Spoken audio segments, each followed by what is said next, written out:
livro de Êxodo, capítulo 17. É um momento importante na história do povo judeu, assim como na pessoa de Moisés. Êxodo 17, a partir do verso 8, nós vamos ler até o verso de número 16 para a nossa meditação. Vocês acharam isso? Então veio Amaleque e pelejou contra Israel em Refidim. Com isso, ordenou Moisés a Josué, dizendo: escolhe dos homens e sai e peleja contra Amaleque amanhã. Peleja contra Amaleque. Amanhã estarei eu em cima do monte, ou em cima do outeiro, e o bordão de Deus estará na minha mão. Fez Josué como Moisés lhe dissera e pelejou contra Amaleque. Moisés, porém, Arão e Hur subiram ao cume do monte. Quando Moisés levantava a mão, Israel prevalecia. Repete comigo. Quando Moisés levantava a mão, Israel prevalecia. Quando, porém, ele baixava a mão, prevalecia Amaleque. Repete comigo. Quando, porém, ele baixava a mão, prevalecia Amaleque. Ora, as mãos de Moisés eram pesadas, por isso tomaram uma pedra e a puseram debaixo de Moisés, e ele nela se assentou. Arão e Hur sustentavam-lhe as mãos, um de um lado e o outro do outro. Assim ficaram as mãos firmes até o pôr do sol. E Josué desbaratou Amaleque a seu povo ao fim da espada. Então disse o Senhor a Moisés: escreve isto para a memória num livro e repete a Josué, porque eu hei de riscar totalmente a memória de Amaleque debaixo do céu.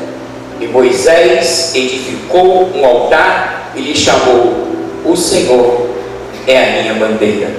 E disse: porquanto o Senhor jurou, haverá guerra do Senhor contra Amaleque de geração em geração. Vamos ter uma palavra de oração. Querido Pai, te adoramos na beleza de tua santidade, com muito temor, crendo que a tua palavra ela tem uma importância, uma relevância por conta da nossa liturgia. Mas é um momento que nós nos debruçamos para conhecer o que tu tens a nos falar de uma maneira mais prolongada, de uma maneira mais sucinta também, e de uma maneira, Senhor, mais direcionada, que cada um de nós se torne o alvo da tua atenção, do teu favor. Assim nós oramos para que o Espírito do Senhor venha nos dar da tua sabedoria, para que eu me faça entendido. Assim nós te pedimos da tua sabedoria, da tua graça, da tua unção, e pedimos que a tua presença seja intensa, por conta da palavra que será elucidada, em nome de Jesus. Você pode dizer: Deus tem uma palavra poderosa para mim. Nosso tema vai ser cobertura espiritual. Diga comigo: cobertura espiritual.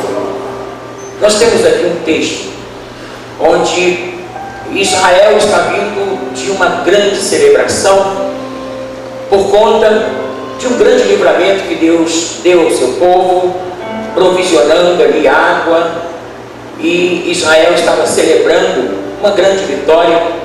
E todas as vezes que o povo de Deus está em momentos de ações de graça, de celebração, o mundo espiritual ele tenta, ou sempre ele se levanta, porque ele sabe do quanto nós somos um povo de memória, porque Deus tem nos ajudado a escrever uma linda história, e nós só temos chegado aqui, podido chegar aqui, porque Deus tem entrado na nossa jornada, tem permanecido e vai ficar conosco até a eternidade. Amém. Nesse momento,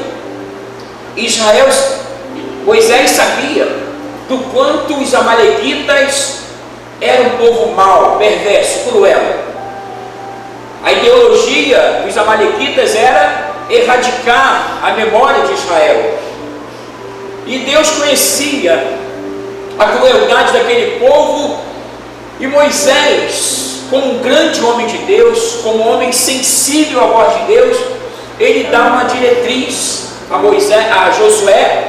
Josué era aquele príncipe que saía para guerrear, e agora Moisés dá uma ordem a Josué acerca daquele povo que vinha contra Israel. Ele estaria no cume do monte, junto com Arão e Ur. Moisés entendeu que aquele momento seria o momento mais importante da história, ou da continuação da caminhada de Israel.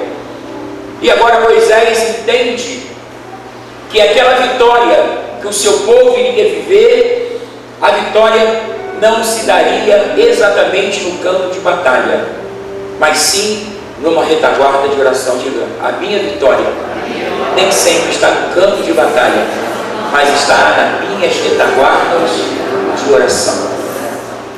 Porque nós falamos de cobertura espiritual? Porque Moisés entendeu que ele precisava ficar num lugar, e enquanto ele orava, com as suas mãos levantadas, diz o texto que Israel prevalecia. Abaixando as mãos, os amalequitas prevaleciam. Então isso fica muito evidente, que a vitória de Israel não estava exatamente no seu confronto, no campo de batalha. Fica evidente que aquilo que Deus revelara a Moisés iria exatamente acontecer, porque Moisés estaria trazendo o que sobre o povo? Cobertura espiritual. Cobertura espiritual.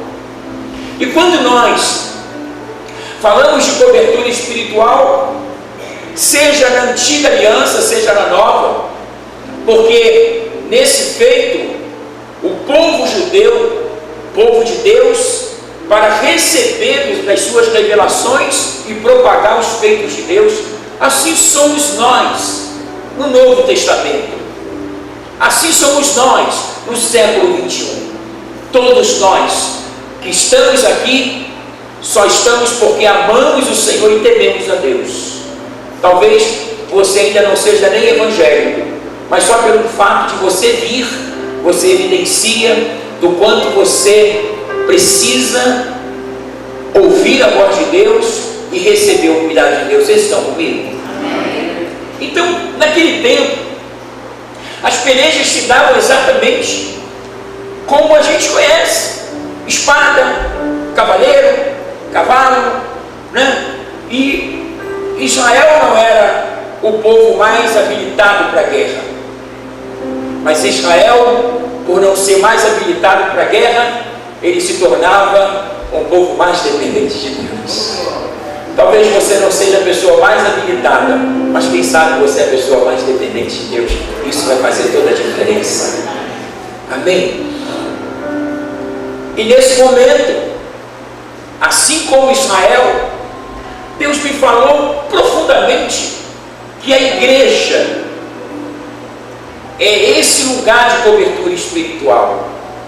É aqui que nós entendemos que é o nosso refúgio, é aqui que é o nosso abrigo, é aqui que nós nos sentimos protegidos, é aqui que nós nos sentimos cuidados, é aqui que nós fazemos amigos. Você pode olhar para a pessoa que está da direita e esquerda e dizer assim: é aqui que eu faço amigo.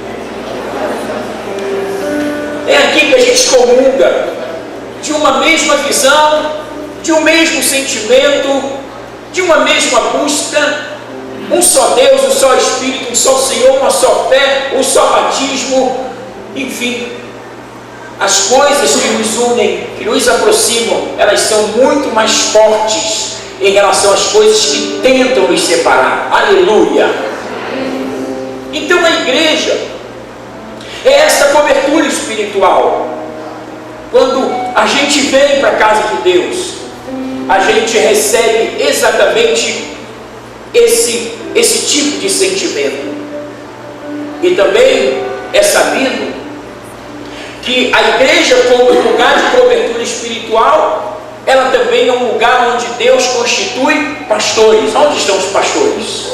Aí, os pastores, vocês podem aplaudir os pastores?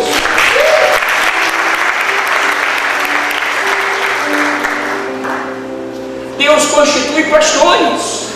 Pastores que vão interceder, pastores que vão jejuar, pastores que vão levantar de madrugada, pastores que vão te aconselhar, pastores que vão ser a tua retaguarda para você avançar, portas que vão se abrir porque tem alguém orando.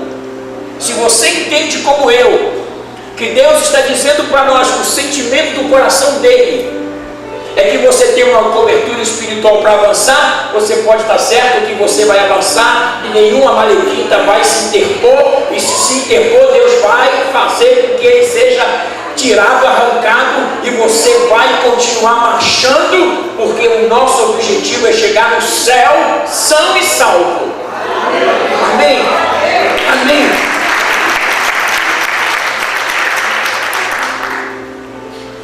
Nesse momento, vocês podem ver que foram muitas horas ali no cume do monte. A mão de Moisés era uma mão pesada em seus braços, e Moisés recebe a revelação de levar 2 pessoas com ele. Isso está muito dentro daquela concepção que Jesus orientou os discípulos, dizendo que ide de 2 em 2, da importância de nós termos pessoas para nos ajudar. E agora Arão e Hur, ao virem que a vitória estava exatamente porque havia uma cobertura espiritual, e o povo poderia não só vencer aquela guerra, aquela peleja, mas como o povo poderia ter o seu caminho aberto. Diga, caminho aberto.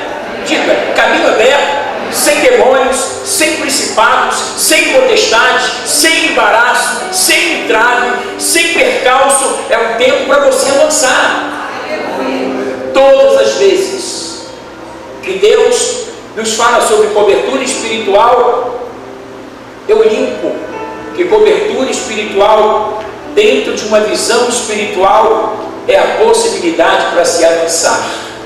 Se você está coberto, você avança. Se você está descoberto, você está desamparado, você está vulnerável e você corre risco. Vivemos um tempo onde tem muita gente em trânsito e outros que querem entrar em trânsito. Eu estava ouvindo um pastor essa semana que ele dizia que todas as pessoas que iam ao gabinete dele diziam: eu estou saindo porque Deus me falou. Isso está virando uma febre, quando Deus não falou coisa alguma. E as pessoas nem sabem que está escrito na Bíblia assim: ai daqueles que dizem Deus me mandou, né? Ai daqueles que dizem assim diz o Senhor, se eu os mandar dizer. Então nós estamos num tempo onde pessoas não têm ideia do como é grave estar sem cobertura. Quanto é grave a gente achar que pode avançar sem uma retaguarda, a gente achar que pode estar protegido sem uma retaguarda. Por quê, meus irmãos? Porque a obra de Deus, Ele constitui a sua casa, como constituiu em Moisés aquele espaço físico, onde Moisés consagrou aquele momento que ele estava, e nós poderíamos dizer que aquele era o lugar da oração. Aquele era o lugar onde Moisés poderia exercer exatamente aquilo que Deus falara ao seu coração acerca dele guerrear, dele vencer. E nesse momento, Israel, ele começa, né? Eu imagino Josué, quando Israel estava sendo atacado, vencido, porque foram várias etapas. Certamente, pós-peleja, talvez alguém até tenha dito ou achado que a vitória se deu exatamente por conta da batalha propriamente dita. Mas, salvo engano, se você olhar aí para comigo, chega um momento que eles acham até que foram eles, né, que conseguiram vencer. Verso 13: e Josué desbaratou Amaleque e seu povo ao fio da espada. É claro que para se vencer tinha que acontecer o verso 13, mas o cerne do texto estava exatamente que quando Moisés levantava a mão, Israel prevalecia. Quando Moisés abaixava sua mão, Israel perdia a peleja. Imaginemos se Moisés não tivesse ali com dois ajudadores, com duas pessoas que pudessem ter o mesmo discernimento espiritual. A Bíblia diz: um ao outro ajudou e ao seu companheiro disse: ser forte. A importância de nós estarmos fortalecidos na força do Senhor, na força do seu poder. A importância de nós congregarmos, de nós estarmos entre família, de nós amarmos uns aos outros, cuidarmos uns aos outros, uns dos outros, para que ninguém se perca. Você pode botar a mão no ombro do seu irmão e dizer para ele: o que depender de mim, eu vou estar contigo até a glória. Nós vamos entrar pelos portais da eternidade cantando o hino da vitória, porque ainda que a peleja se levante, Deus é conosco, Deus é conosco, Deus é conosco. Aleluia. Eu queria também que você abrisse aí segunda carta de Paulo aos Coríntios, capítulo 10, a partir do verso 4 ao 6.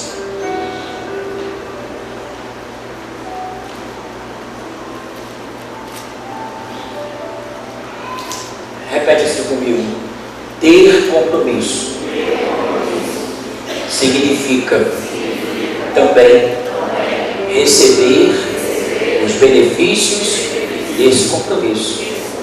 Deus só tem compromisso com aqueles que têm compromisso com Ele. Você tem compromisso com Deus? Deus tem compromisso com você. Você busca estar numa cobertura na casa de Deus. Você busca reconhecer pessoas que Deus constituiu para te ajudar, até porque nós precisamos ajudar uns aos outros. Imaginemos Moisés, homem tão habilitado, tão preparado, mas entendamos uma coisa: se não fosse Arão e Hur, que história nós estaríamos pregando nesta noite? Então eu quero dizer da sua importância para esse ministério, da sua importância por conta dessa peleja, uma peleja que a gente não vê, porque não é tangível. Naquele tempo, os inimigos saíam com seus cavalos e cavaleiros, com as suas lanças, com as suas espadas. E hoje nós enfrentamos demônios, espíritos de malignidade, perversidade, com a única intenção, que a intenção é única. Qual é a intenção de Amaleque ou dos amalequitas? Transtornar o povo judeu para que eles não avançassem. E qual é a intenção do mundo espiritual em relação a nós? Impedir que nós avancemos. Mas Deus mandou dizer para você que você está debaixo do sangue de Jesus. Estar debaixo do sangue de Jesus é a garantia de vitória. Estar debaixo da palavra de Deus é a garantia para avançar. Estar debaixo da proteção de Deus é a garantia para você saber que a peleja pode estar acirrada, mas a vitória é certa, em nome de Jesus. Em nome de Jesus. Põe agora lá para mim. Eu queria que você lesse comigo. Pois as armas da nossa milícia não são carnais, mas poderosas em Deus para a demolição de fortalezas, derribando raciocínios e todo baluarte que se ergue contra o conhecimento de Deus, e levando cativo todo pensamento à obediência a Cristo, e estando prontos para vingar toda desobediência quando for cumprida a vossa obediência. Veja bem o verso 6. Estando prontos para vingar toda desobediência. Quem estava em desobediência aqui, nesse confronto? Os amalequitas. Por quê? Um povo queria prejudicar Israel, impedir que Israel avançasse, impedir que Israel servisse ao Senhor. Então, nós entendemos que esse povo estava exatamente querendo fazer exatamente aquilo que Deus não lhes ordenara a fazer. E agora, quem é que pune um povo desobediente? Um povo obediente. Vocês estão aí? Amém? Estando prontos para vingar toda a desobediência, quando for cumprida a vossa obediência, quando nós obedecemos e permanecemos no lugar onde Deus nos colocou, cobertos por uma questão de obediência. Eu sempre falo que quem obedece não faz pergunta. Ou você obedece, ou você não obedece. Josué ouviu Moisés, e ao ouvir Moisés, ali estava decretada a sua vitória, porque foi nos moldes que Deus deu a Moisés que Josué pôde viver. O verso 13, o texto de celebração, né? Josué disse: olha, você sai à peleja, reúne os homens, vai para a peleja, enquanto eu com Arão e Hur vou me recolher, vou edificar um altar, vou edificar uma igreja, vou chamar esse lugar de igreja, o lugar onde Moisés estava, um lugar de oração, de consagração. E o que Josué fez? Obedeceu. Quantas vezes a nossa vitória não está da maneira que nós guerreamos, ou das estratégias que nós buscamos? A nossa vitória se dá pelo simples fato de obedecer. E eu quero dizer para você que obedecer é melhor do que o quê? Sacrificar. Deus ama pessoas obedientes. Pessoas obedientes. Nenhum demônio, nada e ninguém consegue impedir o avanço de pessoas que obedecem. Pessoas que obedecem. Então, nesse momento, o apóstolo Paulo está dizendo que as armas da nossa milícia, as armas da nossa guerra, conta para mim o verso 10. Pois as armas da nossa milícia não são carnais. Por que não são carnais?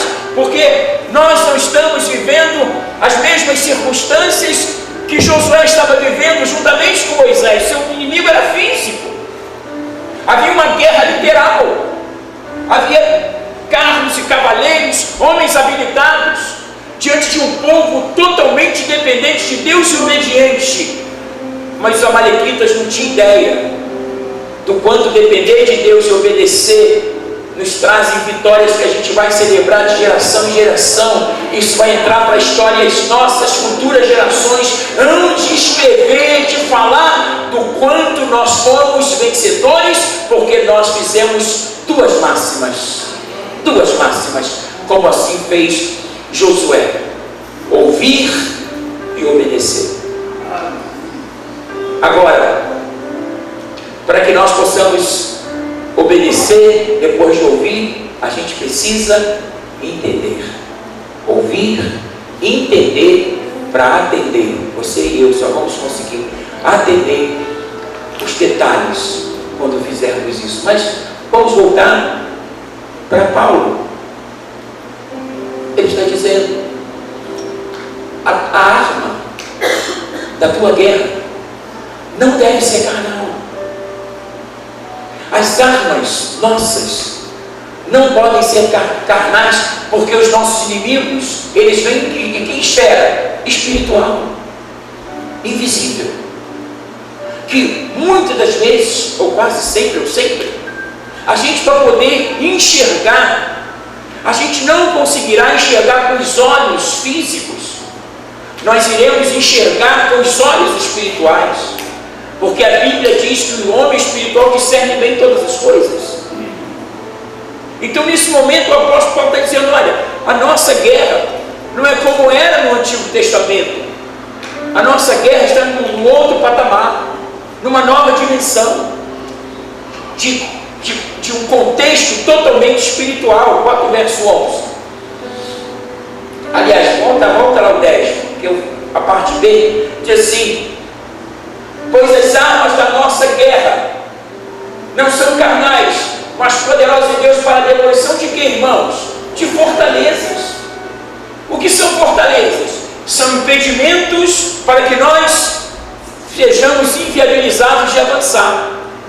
Naquele momento, ou nesse texto, pontualmente falando, quem era uma fortaleza ali humana? Os amalequitas. Quantos sonhos você tem? O que você busca? Quais são os seus projetos?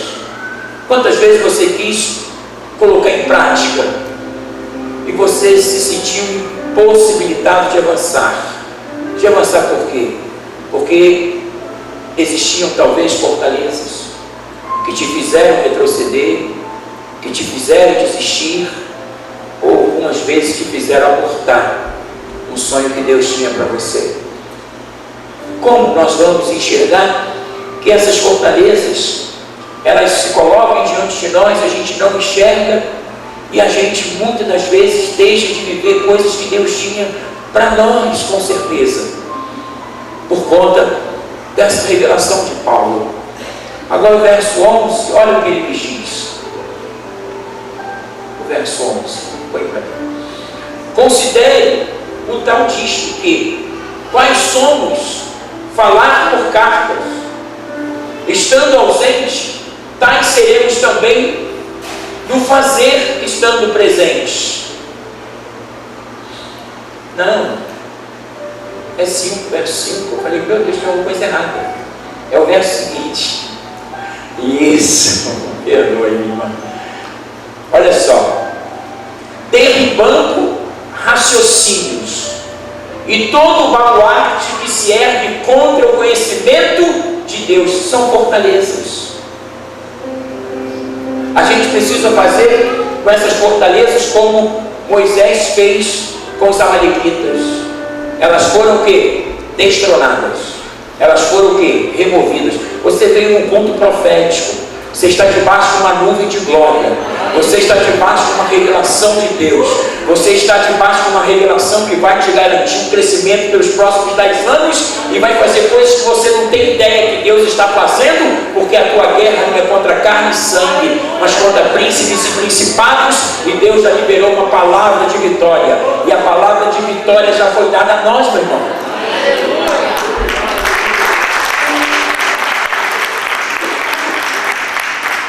O que mais nós temos lutado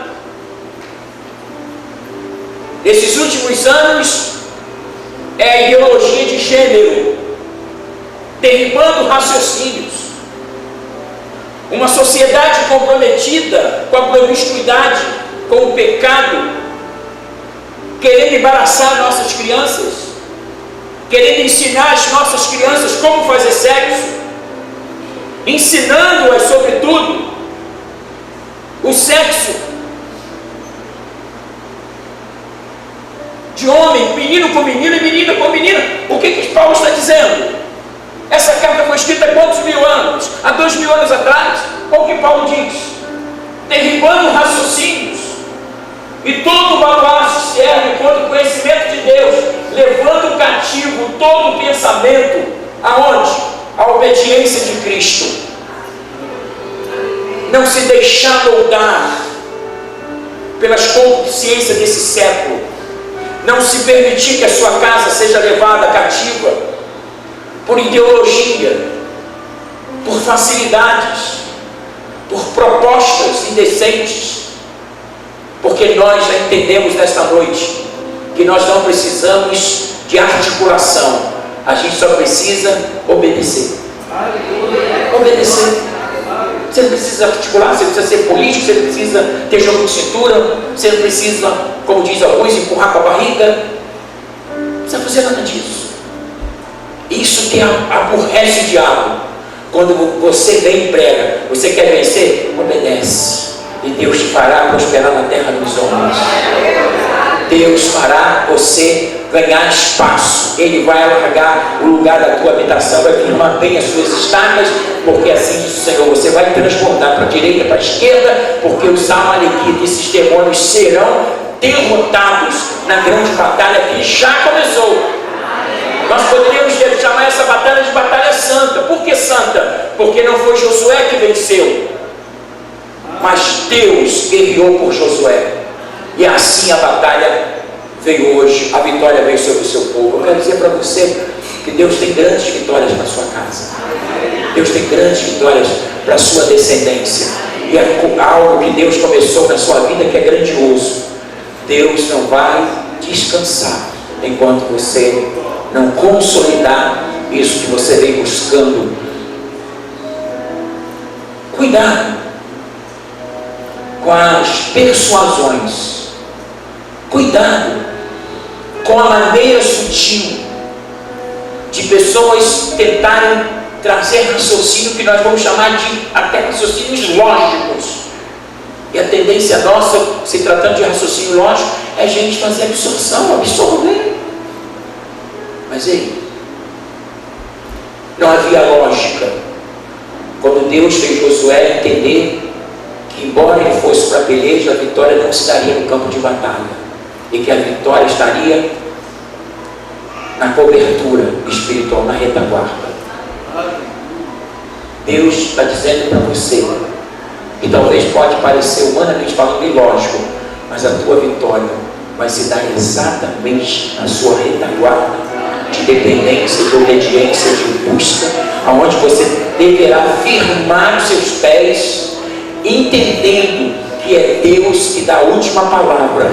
Ainda que você seja persuadido, assediado, talvez são propostas que têm vindo tentadora, mas assim como Paulo nos ensina, você e eu devemos levar cativo esses pensamentos à obediência de quem? De Cristo. Assim como nós obedecemos a Cristo, todos aqueles que têm vindo de uma forma sutil, sorrateiramente, a gente vai tomar essas pessoas e vai ter compaixão dessas pessoas, redirecionando-as para que elas possam ter vitória tanto quanto a nossa. Amém?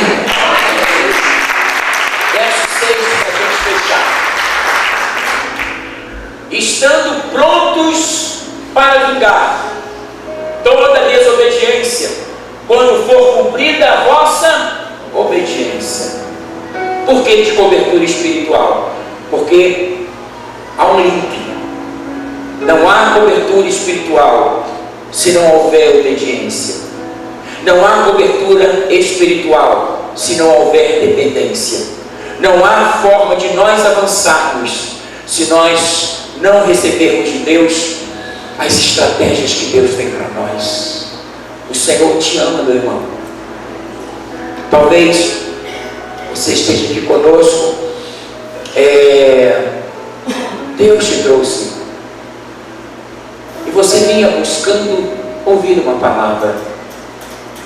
Eu quero dizer para você que muitas das vezes a nossa maior luta é a gente que está numa busca para identificar o melhor lugar, a igreja que a gente tem que ficar.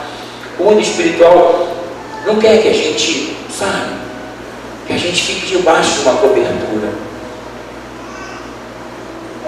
Hoje está havendo no mundo o que as pessoas estão chamando de ajuntamento. No ajuntamento não há pastoreio, no ajuntamento não há conselho, no ajuntamento há aquela fé. As pessoas se ajuntam porque todo mundo está indo para o mesmo lugar. Eles nem sabem por que estão indo, porque é um movimento de ajuntamento. Eu fico preocupado porque nos grandes ajuntamentos coisas acontecem que os próprios pastores não têm conhecimento por conta do ajuntamento. Não há identificação, não há identidade, não há pastoreio, não há conselho, não há gabinete. Eu fico pensando, aonde a igreja vai chegar? Se não há todos esses requisitos, como se haverá de ter a cobertura espiritual? Quando é que eu estou coberto ou quando é que eu estou descoberto? É claro que a gente precisa entender que tem um tempo de carência. A gente se muda para um lugar e a gente vai buscar uma igreja para congregar. Uma igreja que a gente se identifique, uma igreja que nos acolha, uma igreja que a gente seja bem recepcionado, uma igreja que a gente se sente à vontade. Fora isso, a gente tem esse tempo de carência, né? Mas esse tempo não pode se ter uma elasticidade por conta desse tempo que é estabelecido. Ora, a gente também se entristeceu com alguma coisa e se afastou. E a pergunta que não quer calar: qual é o tempo que uma pessoa tem que levar para ela que se entristeceu e saiu de um lugar, para ela se identificar e buscar de novo estar debaixo dessa cobertura? A gente não sabe precisar desse tempo de carência, mas que urge a necessidade de quanto mais cedo, melhor, que se busque uma cobertura, porque a batalha está acirrada e os nossos inimigos são cruéis, Existe também, para fechar, o último caso que se dá exatamente na área da conversão. Como é importante, meus irmãos, você, meu amigo, que nos visita, talvez, da necessidade de aceitar Jesus, de estar coberto pelo sangue de Jesus. Nós poderíamos discorrer sobre tantas coisas concernente ao tema e à palavra, mas eu quero finalizar dizendo que a cobertura, ela tem uma relevância tão grande, que no período da Páscoa, quando Deus iria julgar os judeus, os egípcios, depois de Deus trazer 9 pragas, a última praga seria que os primogênitos não ficariam com vida por conta de um homem cruel, desobediente, maligno, chamado Faraó. Ele não fez por menos, nem para poupar o seu próprio filho. E Deus, para colocar o seu povo debaixo de uma cobertura, Deus deu uma ordem a Moisés que o cordeiro deveria ser imolado e o sangue deveria ser colocado nos umbrais, nos portais das casas.